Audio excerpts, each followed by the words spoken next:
এই মনিটরটি নিলাম আমরা ৮,৩৯৯ টাকা। তারপরে আমাদের লাগবে হচ্ছে হলো কিবোর্ড।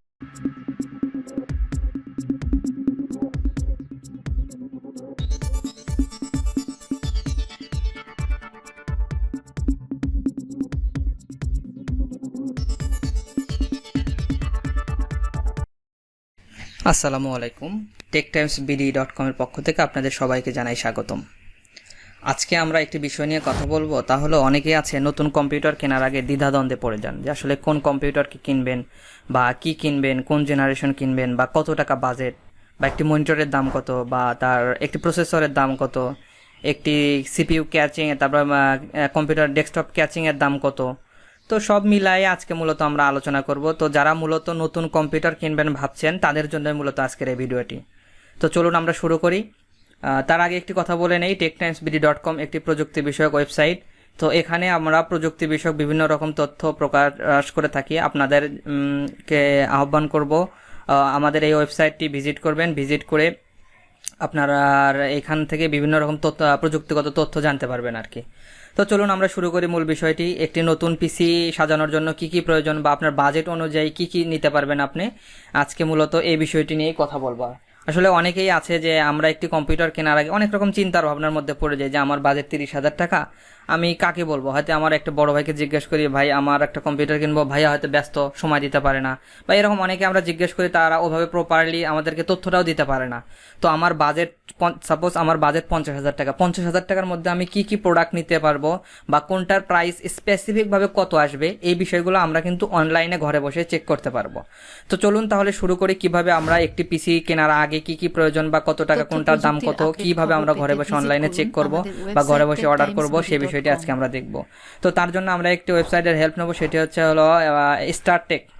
তো ঠিক আছে, এই ওয়েবসাইটে আমরা চলে যাব। ওয়েবসাইটের লিঙ্কটি আমি ডেসক্রিপশন বক্সে দিয়ে রাখবো। তো এখানে আসার পরে আপনারা এই ওয়েবসাইটে ঢোকার পরে আপনারা ডান পাশে দেখবেন পিসি বিল্ডার নামে একটি অপশন আছে। তো এই পিসি বিল্ডারে যদি আমি ক্লিক করি, আচ্ছা, পিসি বিল্ডারে ক্লিক করার পরে এখানে একটি অপশন চলে আসছে, দেখেন। তো অপশনটি এখানে দুইটি ভাগে তারা ভাগ করছে, একটা কোর কম্পোনেন্টস আর একটা হচ্ছে পেরিফেরালস। তো কোর কম্পোনেন্টসের মধ্যে আছে সিপিইউ, আছে CPU cooler, motherboard, RAM, storage, graphics card, power supply, casing. আর পেরিফেরালসের ভিতর রাখছে তারা monitor, casing, cooler, keyboard, mouse, antivirus, headphone and UPS. ঠিক আছে, আচ্ছা, এখন আমরা চলে আসি এখানে। আমার বাজেট 50,000 টাকা। 50,000 টাকা এখানে তো আমি বুঝতেছি না এটা কোনটার দাম কত, যেমন এই সিপিইউ এর দাম কত, সিপিইউ কুলারের দাম কত, বা র্যামের দাম কত, বা স্টোরেজের দাম কত, গ্রাফিক্স কার্ডের দাম কত। আচ্ছা, এই বিষয়টি নিয়ে আজকে কথা বলবো। তো তার জন্য আমাদেরকে যে কাজটি করতে হবে, সিপিইউ এর ডান পাশে দেখেন চুজ নামে একটি অপশন আছে। এখানে দেখেন 0 টাকা দেখাচ্ছে, অর্থাৎ আমরা কোনো আইটেম সিলেক্ট করিনি, যার জন্য 0 টাকা দেখাচ্ছে। ঠিক আছে, আচ্ছা, এখন এখানে দেখেন চুজ অপশন দেখাচ্ছে। আচ্ছা, চুজে যদি আমরা ক্লিক করি, এখানে ক্লিক করার পরে দেখেন এখানে বিভিন্ন রকম আপনার প্রসেসর দেখাচ্ছে।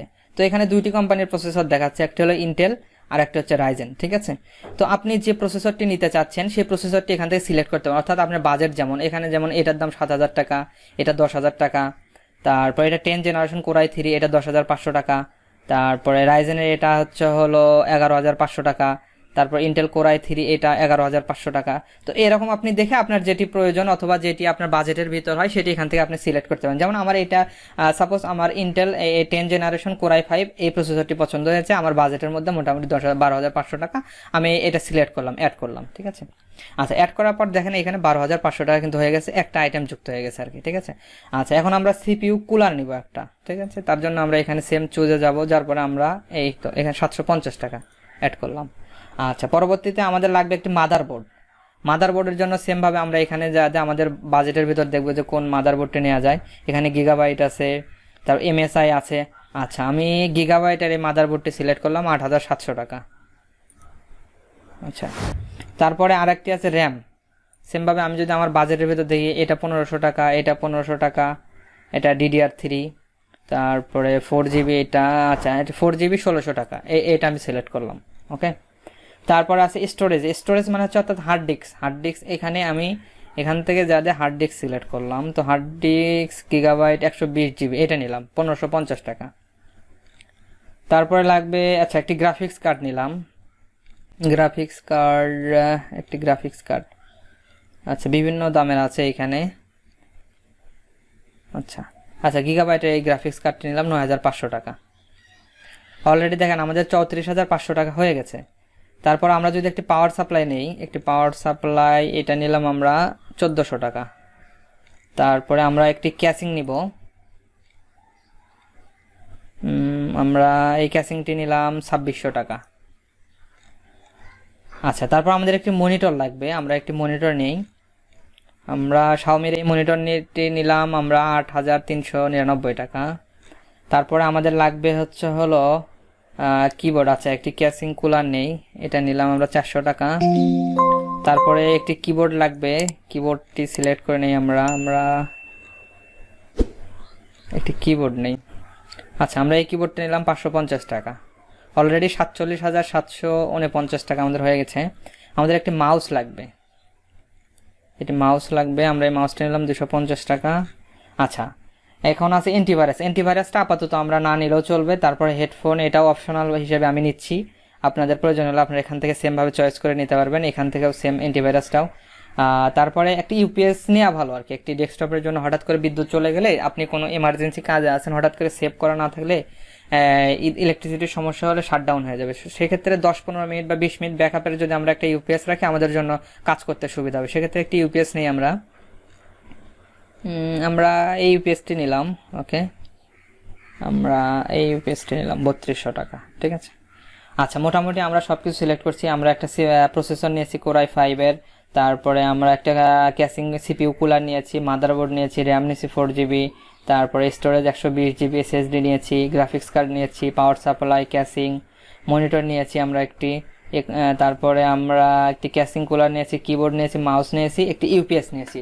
সব মিলে আমাদের বিল আসছে 51,199 টাকা। তো এভাবেই মূলত আপনি আপনার বাজেট অনুযায়ী, আপনি যদি চান যে আরও কমের মধ্যে নেবেন, তাহলে এখান থেকে সেমভাবে এটা ক্রসে ক্লিক করে এটা কেটে দিয়ে আপনি আপনার বাজেট অনুযায়ী আপনার হয়তো 7,000 টাকা বা 5,000 টাকা, তারপর এটাও আপনি আপনার বাজেটের ভিতর কমায় নিতে পারেন। এরকম করে আবার এটা আপনি আবার বাড়ায়ও নিতে পারেন। তো আপনার বাজেট যেমন, এই অনুযায়ী এখান থেকে মোটামুটি আপনি একটি ধারণা পেয়ে যাবেন, এবং কোন কোন কম্পোনেন্টসগুলো আপনার প্রয়োজন এখানে সব লিস্ট আকারে দেওয়া আছে আর কি। তো আশা করি আজকের এই ভিডিওটি যারা নতুন কম্পিউটার কিনবেন ভাবছেন তাদের জন্য অনেক উপকার হবে, এবং আশা করি এখান থেকে আপনারা নানান রকম তথ্য জানতে পারবেন, অর্থাৎ আপনার বাজেটের ভিতরে আপনি কি কি ডিভাইসগুলো নিতে পারতেছেন আর কি। তো ভিডিওটি ভালো লাগলে লাইক, কমেন্ট, শেয়ার করবেন, এবং আপনার যদি কোনো কিছু জানার থাকে কমেন্ট করে জানাবেন, আর ভুল ত্রুটি হলে ক্ষমা সুন্দর দৃষ্টিতে দেখবেন।